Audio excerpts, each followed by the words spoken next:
जैन धर्मियांचा चांदवडमध्ये नमोकार तीर्थ येथे भव्य कुंभ मेळाव्याला आजपासून सुरुवात. प्रतिनिधी सोमनाथ जाधव. चांदवड तालुक्यातील मालसाने येथे असलेल्या नमोकार तीर्थ येथे जैन धर्मियांच्या भव्य कुंभमेळ्याला आज उत्साहात सुरुवात झाली आहे. या कुंभमेळ्यासाठी महाराष्ट्रासह इतर राज्यांतूनही मोठ्या संख्येने जैन बांधव उपस्थित झाले असून संपूर्ण परिसर भक्तिमय वातावरणात न्हाऊन निघाला आहे. कुंभमेळ्याच्या प्रारंभी धार्मिक विधी, मंगल कलश स्थापना, सामूहिक नमोकार मंत्रपठण व प्रवचनांचे आयोजन करण्यात आले आहे. आगामी दिवसात विविध धार्मिक कार्यक्रम, प्रवचने, ध्यान शिबिरे तसेच सांस्कृतिक उपक्रमांचे आयोजन करण्यात आले असून भाविकांची मोठी गर्दी होण्याची अपेक्षा आहे. या कुंभमेळ्यामुळे मालसाने व परिसरातील धार्मिक पर्यटनाला चालना मिळाली असून स्थानिक नागरिक व भाविकांकडून समाधान व्यक्त करण्यात येत आहे. नमोकार तीर्थ हे भारतातलंच नव्हे तर पूर्ण विश्वामध्ये एक असं तीर्थ निर्माण झालेलं आहे की ज्यामध्ये इथे ज्या वास्तू निर्माण झालेल्या आहेत त्या अलौकिक आहेत. जसं की भगवंताचं समोशरण जे भारतामध्ये पहिल्यांदा 5.5 एकर भूमीमध्ये निर्माण झालेलं आहे, ज्याची उंची 108 फूट आहे आणि पूर्ण संगमरमर आतमधून आणि बाहेर त्याचप्रमाणे त्याचा जो सिलिंगचं काम करण्यात आलेलं आहे.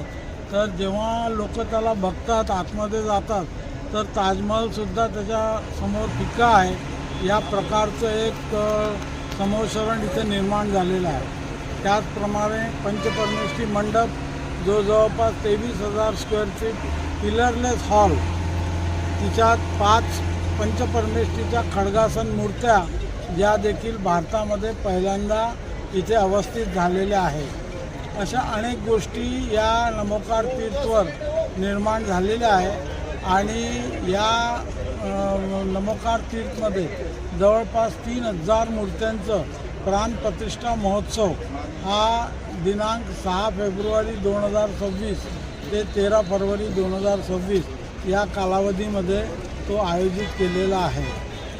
या पंचकल्याणक महोत्सव करता जवळपास 350 साधू जैन साधू हे इथे एकत्रित झालेले आहे. हाही एक इतिहास आहे की कुठल्या एका कार्यक्रमाला इतके मोठा जनसाधू समुदाय इथे एकत्रित होणं हा देखील भारतामध्ये एक इतिहास आहे. तर अशा अनेक गोष्टी या नमोकार तीर्थवर झालेल्या आहेत. या नमोकार तीर्थचे जे प्रणेता आहे ते आहे परमपूज्य प्रज्ञाश्रमण सारस्वताचार्य देवनंदीजी गुरुदेव.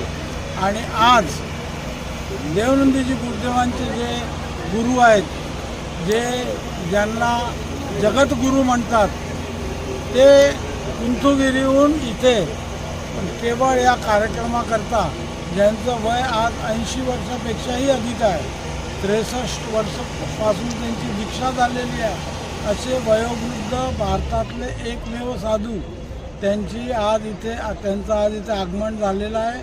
ते कुंथुगिरी प्रणेता, त्यांनी पण असंच एक कुंथुगिरीला कोल्हापूरजवळ क्षेत्र बनविलेलं आहे आणि आज ते इथे आपल्या शिष्याचा गौरव करण्याकरता, त्यांना आशीर्वाद देण्याकरता आज ते इथे उपस्थित झालेले आहे. या कार्यक्रमाकरता आम्हाला शासनाची पण फार मदत झालेली आहे. शासनातर्फे इथे जे आज आपण ज्या रोडवर उभे आहोत ते सर्व रोड, हे सगळे स्ट्रीट लाईट, सोलर इत्यादी अनेक त्यांनी इथे निर्माण करून दिलेले आहे, जेणेकरून जो कार्यक्रम आहे तो सुचारू रूपाने आणि चांगल्या रूपाने पार पडला पाहिजे. या कार्यक्रमाकरता जवळपास आम्ही 1100 क्वार्टर्स बनवलेले आहेत. त्याचप्रमाणे 2 लाख स्क्वेअर फीटचा मंडप इथे उभारण्यात आलेला आहे आणि अशा भव्य दिव्य कार्यक्रमाचे जे सुरुवात आहे ती 6 फेब्रुवारीपासून होत आहे. या कार्यक्रमामध्ये जितकं काही शासकीय कार्य, शासनातर्फे जी काही आम्हाला आज इथे मदत मिळाली आहे, तर अशा शासकीय कार्यांचे आमचे चेअरमन श्रीमान भूषण भाऊजी कासलीवाल हे आहेत. यांच्या अध्यक्षतेखाली सरकारचे जे काही नियोजन केलं आणि इथे जो फंड आला आणि फंडच नाही आला तर अवघ्या काही दिवसात पूर्ण शासन प्रशासन इथं उभं राहून त्यांनी हे पूर्ण काम करून घेतलं. तर या निमित्ताने मी भूषण भाऊचे आणि शासनाचे दोनचे आभार मानतो आणि आपल्या सर्वांना येत्या 6 तारखेपासून होणाऱ्या या नमोकार तीर्थकरता आपण सादर आमंत्रित आहात.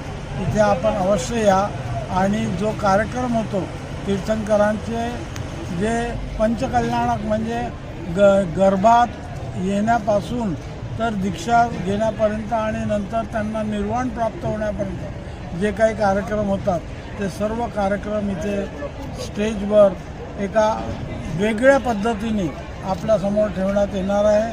तर निश्चित रूपाने आपण इथे अवश्य या एवढीच विनंती. धन्यवाद. नमोकार तीर्थ प्राणप्रतिष्ठा सोहळा ह्या कार्यक्रमाचे आमचे आचार्य देवनंदीजी गुरुदेव यांना नमन करतो. आणि हा कार्यक्रम ज्या पद्धतीने पूर्ण भारतामध्ये एक वेगळ्या पद्धतीने होत आहे त्याला सर्वप्रथम मी महाराष्ट्र सरकारचे अभिनंदन करतो, आभार मानतो. कारण की आम्ही ज्या पद्धतीने ह्या नमोकार तीर्थचे आमचे जे गुरुद्वारे आहे त्यांनी सुरुवात केली आणि त्यानंतर गेल्या फक्त 14 वर्षामध्ये एवढं मोठं प्रमाणामध्ये हा तीर्थ उभा राहिला. हा सगळ्यांसाठी आहे. हा एकमेव जैन समाजासाठी नाही, सर्वांसाठीच आहे. आणि हा कार्यक्रम भव्य दिव्य व्हावा ह्यासाठी सरकारने मोठ्या प्रमाणामध्ये या ठिकाणी खर्च केला. त्याबद्दल मी त्यांचे पुन्हा एकदा आभार मानतो. आणि हा कार्यक्रमाची रूपरेषा आमचे भारताचे जे राष्ट्रीय अध्यक्ष आहेत संतोषजी पेंढारी साहेब यांनी आपल्याला धार्मिक पूर्ण प्रक्रिया समजून सांगितली का कशा पद्धतीने हा सोहळा होणार आहे, कशा पद्धतीने हा कार्यक्रमाची रूपरेषा आहे, ह्या इथे काय काय होणार आहे ती सगळी माहिती आपल्याला दिलेली आहे. त्याच पद्धतीने आपण जी माहिती विचारली का ह्या सोहळ्यासाठी माननीय मुख्यमंत्री साहेब त्याचप्रमाणे राज्यातील आणि देशातील राज्यपाल महोदय यांना पण आम्ही आमंत्रित केलेलं आहे. त्याच पद्धतीने आम्ही माननीय नरेंद्रजी मोदी साहेब यांना सुद्धा आमंत्रित केलेलं आहे. आणि अमित शहाजी त्याचप्रमाणे वेगवेगळ्या जेवढे भारतातले महत्वाचे लोक आहेत जसे की सरसंघचालक मोहनजी भागवत साहेब असतील, असे अनेक लोक ह्या कार्यक्रमाला येण्यास इच्छुक आहेत. आणि आम्ही त्यांना विनंती केलेली आहे की आपण ह्या धार्मिक कार्यक्रमाला यावं.